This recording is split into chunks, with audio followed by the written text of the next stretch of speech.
I took up quilting when I retired from the daycare business.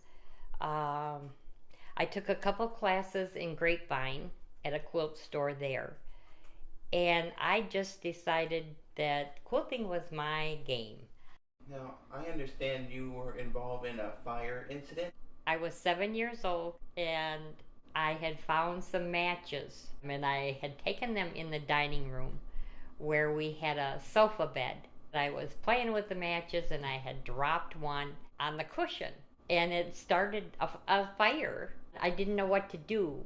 And pretty soon my dad come flying up from the basement and he said, "What is going on up here?" He said, "I can smell smoke." Well, by that time we had a fairly good sized fire. And we didn't have to call the fire department or anything. He put it out, but I'll tell you, I never played with matches after that again. Did you happen to own a dog that ended up getting into trouble with the police? I certainly did. It was a Sheltie puppy. Her name was Pebbles. That dog was a barker from the word go. But the man next door was spray painting his house. And I had let Pebbles out and I forgot about her. I had heard her barking for at least 20 minutes. I went outside to retrieve her. And in the meantime, the man spray painting the house spray painted the dog. So I called the police and I had to take her to the vet. So the policeman went next door and talked to the man. He said, "I didn't do it." And the policeman said, "I'm not buying that for a minute." He said, "You deliberately sprayed her. You can see her shadow on the fence." And he said, "You will get a ticket for animal abuse." And the guy demanded a trial. So I got my subpoena in the mail. And it was 2 days before Thanksgiving. I'll never forget. And I was so scared, but I went by myself. And when the lawyer called me to testify, I had told him what transpired. Then the other lawyer called the man who spray painted her. And he tried to explain how he dropped his spray gun and the dog got full of paint.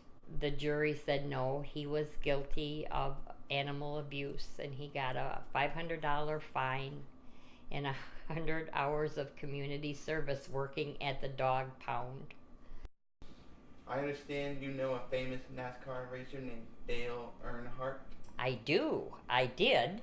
I met him in 1998 when he was at the Texas Motor Speedway for a race.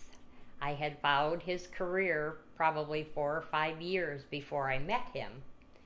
And he was just a delightful man. He was fan-oriented, a terrific race car driver.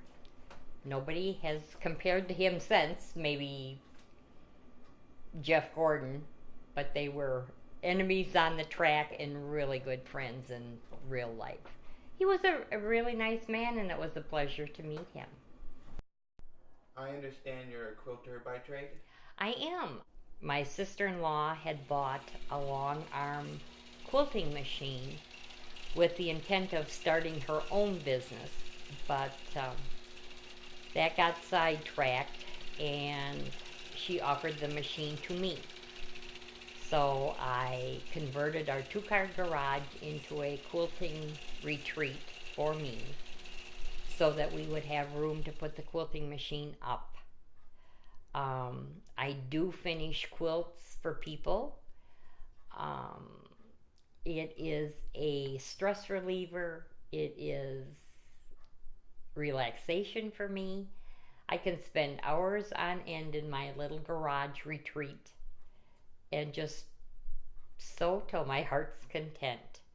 I have about 50 to 75 quilts that I have made myself. Some I have made for gifts, some I have made for special occasions, some I just make for the kids to drag around the house. All my beds in my home have quilts that I have made. It's just one of my true passions.